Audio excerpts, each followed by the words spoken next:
Hello बच्चों, आज हम डिस्कस करेंगे चैप्टर 4 के इम्पॉर्टेंट एमसीक्यू जो आपको एग्जाम के अंदर पूछे जा सकते हैं। तो चलिए बेटा देखते हैं। फर्स्ट वन है, out of these gases which one is used in fire extinguishers. यहाँ पे कुछ गैसेस गिवन है, इनमें से कौन सी गैस है जो यूज़ की जाती है फायर एक्सटिंग्विशर्स के अंदर? तो वो है हमारे पास कार्बन डाइऑक्साइड। नेक्स्ट है बेटे, the correct way of making a solution of acid in water is to. हमने सोल्यूशन बनाना है एसिड और वाटर का, कौन सा वे करेक्ट है?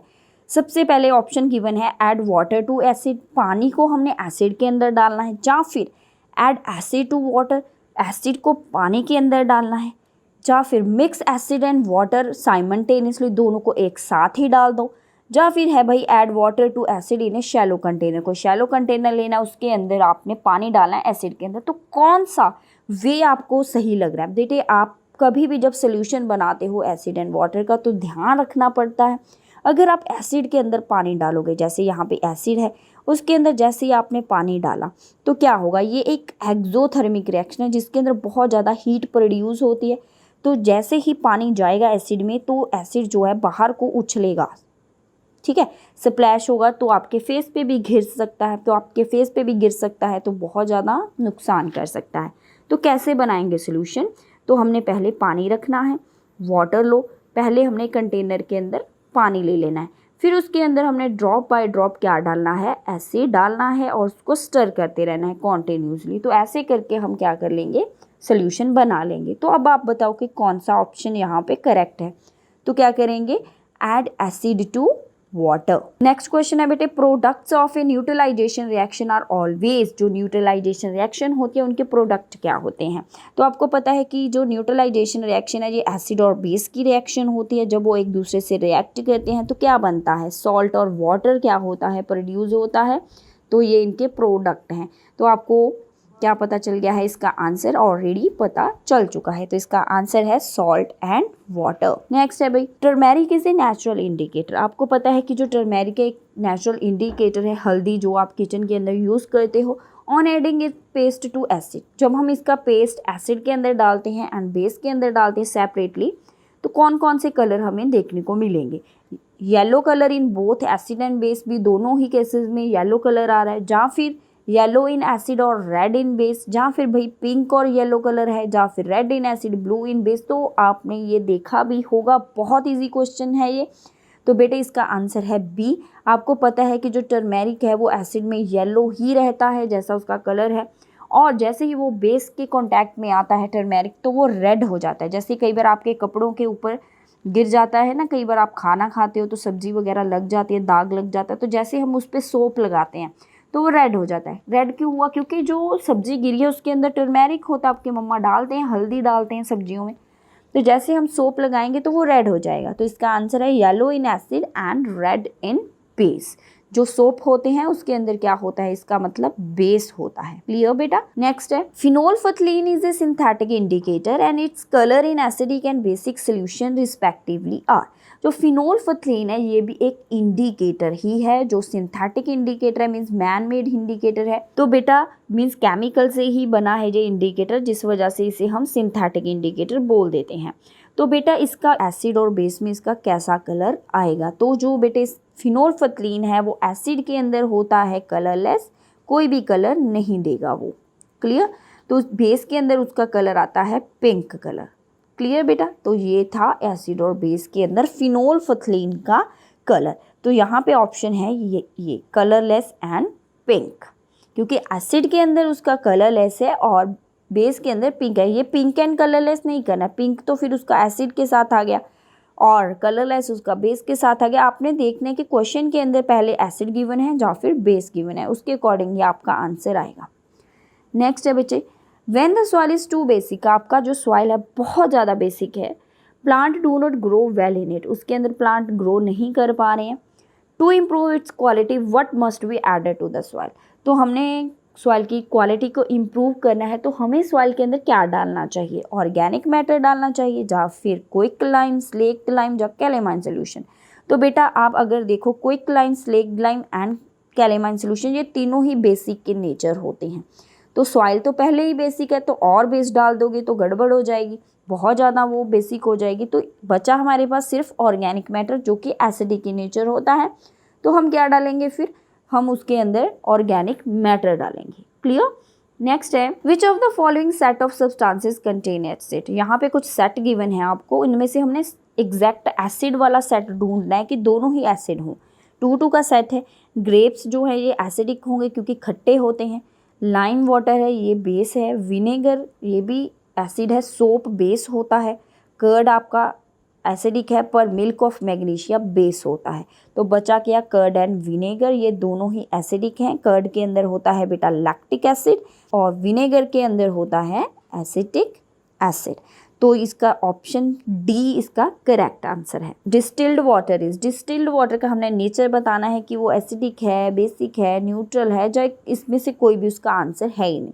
तो बेटे जो डिस्टिल्ड वाटर होता है वो न्यूट्रल होता है, मीन्स उसकी pH 7 होती है, मीन्स वो ना एसिड है ना वो बेस है। तो इसका आंसर है न्यूट्रल। नेक्स्ट है ammonia that turn red litmus blue. तो अमोनिया है भाई, अमोनिया का फॉर्मूला होता है NH3। वो क्या कर रहा है, रेड लिटमस को ब्लू के अंदर चेंज कर रहा है। तो आपको पता है कि जो सब्सटेंसेस रेड को ब्लू के अंदर चेंज करते हैं वो क्या होते हैं, वो बेस होते हैं या फिर बेसिक इन नेचर होते हैं। तो यहाँ पे अमोनिया ने भी ऐसा ही किया, रेड टू ब्लू बन गया लिटमस। तो इसका आंसर है बेसिक। नेक्स्ट है बच्चे, an antacid tablet is given to a person when he suffers from. Antacid tablet आती हैं जो हम दे रहे हैं पर्सन को अगर उसको कौन सी प्रॉब्लम है, वो ओबेसिटी से सफ़र कर रहा है या फिर उसे एसिडिटी है, या उसको डॉग ने बाइट किया है, या फिर इसका आंसर कोई भी नहीं है। तो बेटे एंटासिड होते हैं जो हमें एसिडिटी से रिलीफ करते हैं। तो यहाँ पे इसका ऑप्शन बी आंसर है। आपके कई बार स्टमक के अंदर बहुत ज़्यादा एसिड प्रोड्यूस होता है, एसिडिटी हो जाती है, तो फिर एंटासिड हम खाते हैं, जैसे कोई टैबलेट खाते हैं, या जेलोसिल ले लेते हैं, या इनो पी लेते हैं। तो वो सारे क्या हैं, वो सारे बेस हैं जिन्हें हम कॉमन एक नेम दिया है एंटासिड, जो हमें रिलीफ करता है from the problem of acidity. तो इसका आंसर है एसिडिटी। नेक्स्ट है एंट बाइट इंजेक्ट। कैसे ही कोई चींटी आपको काटती है तो आपके अंदर वो क्या छोड़ती है, कौन सा एसिड छोड़ती है, acetic acid, formic acid, hydrochloric acid, या कोई भी नहीं यहाँ पे आंसर। तो बेटे जो एंट बाइट है वो हमारे अंदर फॉर्मिक एसिड को क्या करेगी, इंजेक्ट करती है, जिससे थोड़ा सा हमें बर्निंग सेंसेशन होती है, पेन होती है। नेक्स्ट है the acid that our stomach releases. हमारे स्टमक के अंदर कौन सा एसिड रिलीज होता है, तो answer is hydrochloric acid, HCl, जिसे हम कॉमन कहते हैं। कुछ बच्चे इसको HCl ऐसे लिख देते हैं, ये बिल्कुल इनकरेक्ट है। बेटे आपने जब भी HCl लिखना है H capital, C capital, L small, क्योंकि ये क्लोरीन के लिए सिंबल है। क्लियर। तो ये बहुत ही ध्यान देना है। यहाँ पे बच्चे बहुत कॉमन मिस्टेक करते हैं, HCl को ऐसे लिख देते हैं, ये बिल्कुल गलत है। HCl हमेशा ऐसे लिखते हैं, H capital, C capital, L small. Next, neutralization reaction is the reaction between. जो न्यूट्रलाइजेशन रिएक्शन है ये किन के बिटवीन होती है, ये एसिड एंड बेसिस के बिटवीन होती है। तो वो मिलके बनाते हैं सॉल्ट एंड वाटर। ये बहुत ही इंपॉर्टेंट क्वेश्चन है। नेक्स्ट है बच्चे, when the soil is too acidic. आपकी सॉइल बहुत ज़्यादा एसिडिक है तो क्या करेंगे, उसको हम न्यूट्रल करेंगे। किससे, उसे हम बेस से न्यूट्रल करेंगे, क्योंकि एसिड को न्यूट्रल करता है बेस और बेस को न्यूट्रल करते हैं एसिड। क्लियर है बच्चे। तो चलो, हमारी सॉइल है एसिडिक तो उसको न्यूट्रल करेगा base. Next, quick lime is used in soil when soil is. Quick lime का आपको नेचर पता होना चाहिए। जो क्विक लाइम होता है इसका नेचर है भाई बेसिक। तो अगर ये बेसिक हम डाल रहे हैं सॉइल में तो सॉइल क्या होगी, सॉइल एसिडिक है, तभी हमने उसको बेस डाला और क्या किया, न्यूट्रल किया। Next, the factory waste are neutralized by adding. जो फैक्ट्री से वेस्ट निकलता है उसको हम कैसे न्यूट्रलाइज करते हैं, क्या डालते हैं उसके अंदर, एसिड डालते हैं, सॉल्ट डालते हैं, बेस डालते हैं या वाटर। तो बेटे मोस्टली जो फैक्ट्री वेस्ट होता है वो ऑलरेडी एसिडिक होता है, तो उसको न्यूट्रलाइज करने के लिए हमें बेस चाहिए होगा, तो हम बेसिक सब्सटेंसेस को यूज़ करते हैं। नेक्स्ट है सोप इज। जो साबुन होते हैं वो कैसे होते हैं, वो एसिडिक हैं, बेसिक हैं, न्यूट्रल हैं या फिर सॉल्ट। तो बेटा जो सोप होते हैं वो बेसिक इन नेचर होते हैं। नेक्स्ट है litmus is a natural indicator. Litmus हमारा एक नेचुरल इंडिकेटर है विच इज एक्सट्रैक्टेड फ्रॉम। वो कहाँ से हम एक्सट्रैक्ट करते हैं, मीन्स कहाँ से हम उसको लेते हैं, विनेगर, सिट्रस फ्रूट, लाइकन्स, या लिटन्स भी इसको कुछ लोग बोलते हैं, या स्पिनच। तो इसका आंसर है भाई लाइकन्स। क्लियर। नेक्स्ट है the colour of litmus in distilled water. जो डिस्टिल्ड वाटर है उसके अंदर लिटमस का कलर कैसा होता है, तो उसके अंदर लिटमस का कलर होता है purple. Next question, tartaric acid is found in. जो टारटेरिक एसिड होता है वो किसके अंदर होता है, तो वो होता है टैमारिंड के अंदर, जिसे हम इमली बोल देते हैं। नेक्स्ट है बच्चे, कैल्शियम हाइड्रोक्साइड मीन्स CaOH2 इसका फॉर्मूला है। ये कहाँ पे है, ये सोप के अंदर है, लाइम वाटर है, विनेगर है, या फिर मिल्क ऑफ मैग्नीशिया के अंदर। तो बेटा कैल्शियम जो हाइड्रोक्साइड है ये लाइम वाटर ही है। क्लियर, तो इसे हम लाइम वाटर के अंदर ये हमें मिलेगा। नेक्स्ट है जी, citric acid is found in. Citric acid कहाँ मिलेगा भाई, फ्रूट्स के अंदर, वेजिटेबल्स के अंदर, या फिर सिट्रस फ्रूट्स के अंदर, या फिर ऑल ऑफ दीज। तो बेटा आपको पता है कि जो सिट्रिक एसिड है ये सिट्रस फ्रूट्स के अंदर मिलता है। सिट्रस फ्रूट कौन से होते हैं, जो खट्टे होते हैं, जैसे आंवला, जैसे लेमन और जैसे ऑरेंज, ये खट्टे होते हैं ना, तो ये होते हैं सिट्रस फ्रूट। इनके अंदर जो एसिड होता है उसे हम सिट्रिक एसिड बोल देते हैं। नेक्स्ट है बेटा, विच of the following substances makes the fruit सार। कौन से सब्सटेंस की वजह से जो फ्रूट है वो खट्टे होते हैं, वो होते हैं एसिड्स की वजह से। क्योंकि जो बेटे एसिड्स होते हैं उनका जो टेस्ट होता है वो सार होता है या सावर होता है। डिफरेंट प्रोनाउंसिएशन है इनकी डिफरेंट लैंग्वेजेस में। नेक्स्ट है बेटे, विच of the following is not an indicator. इनमें से कौन सा इंडिकेटर नहीं है। लिटमस को देखे तो वो भी इंडिकेटर है, फिनोल्फथलीन वो भी एक इंडिकेटर है, टर्मेरिक ये भी एक इंडिकेटर है। तो इसका आंसर आएगा नन ऑफ दीज। नेक्स्ट है भाई, इन न्यूट्रलाइजेशन रिएक्शन। न्यूट्रलाइजेशन रिएक्शन में क्या हो रहा है, heat is absorb, heat absorb होती है। हीट इज इवॉल्व, हीट बाहर निकलती है। नेक्स्ट ऑप्शन है neither heat is absorb nor evolved, means ना ही हीट एब्जॉर्ब हुई ना इवॉल्व हुई, नन ऑफ दीज।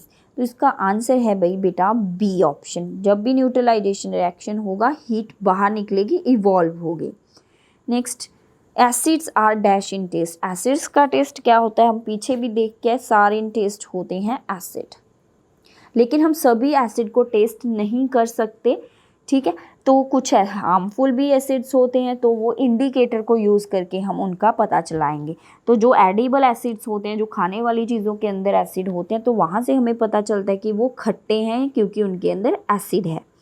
नेक्स्ट है टेस्ट ऑफ बेसिस। बेस का टेस्ट कैसा होता है, तो ऐसे ही बेटे सभी बेसिस को हम टेस्ट नहीं कर सकते, जैसे साबुन है उसको नहीं खा सकते है ना। तो जो एडिबल होते हैं हम उनको ही टेस्ट कर सकते हैं, तो वहाँ से हमें पता चला कि ये बिटर इन टेस्ट होते हैं। नेक्स्ट है विच फील्स सोपी ऑन टच।